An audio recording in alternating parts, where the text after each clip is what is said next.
வணக்கம் நண்பர்களே. இந்த வீடியோவில் வயிற்றை சுத்தப்படுத்தும் ஆரோக்கியமான 5 பழங்கள் பற்றி பார்க்கலாம். உடல் நலனில் வயிறு பராமரிப்பு முக்கிய பங்கு வகிக்கிறது. பலருக்கு செரிமான பிரச்சனை, மலச்சிக்கல் போன்றவற்றால் வயிற்றில் பிரச்சனைகள் எழுகிறது. சில பழங்களை தொடர்ந்து சாப்பிட்டு வருவதன் மூலம் வயிற்றை சுத்தமாக வைத்துக் கொள்ள முடியும் என்று சொல்லப்படுகிறது. கோடை காலங்களில் பொதுவாக பலருக்கும் செரிமான பிரச்சனை, மலச்சிக்கல் மற்றும் வாயு பிரச்சனைகள் ஏற்படுகிறது. உடலில் நீர்ச்சத்து குறைதல், குடலில் ஆரோக்கிய அமிலங்களின் குறைபாடு பாக்டீரியாக்களை உருவாக்குகிறது.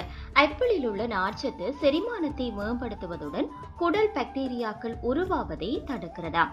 அதே போன்று பப்பாளி பழத்தில் உள்ள பாப்பாயின் என்சைம் என்பது செரிமான சக்தியை அதிகரிக்கிறதாக சொல்லப்படுகிறது. மலச்சிக்கலை தீர்க்கவும் உதவுகிறது.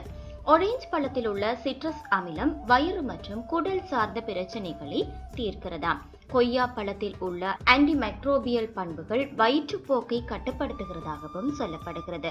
இதே போன்று ஸ்ட்ராபெரி பழத்தில் உள்ள விட்டமின் சி மற்றும் ஃபோலட் ஆகியவை குடல் அசுத்தங்களை நீக்கி சுத்தப்படுத்துகிறது. இவ்வாறான பழங்கள் வயிற்றை ஆரோக்கியமாக பாதுகாக்க உதவுகிறதாக சொல்லப்படுகிறது.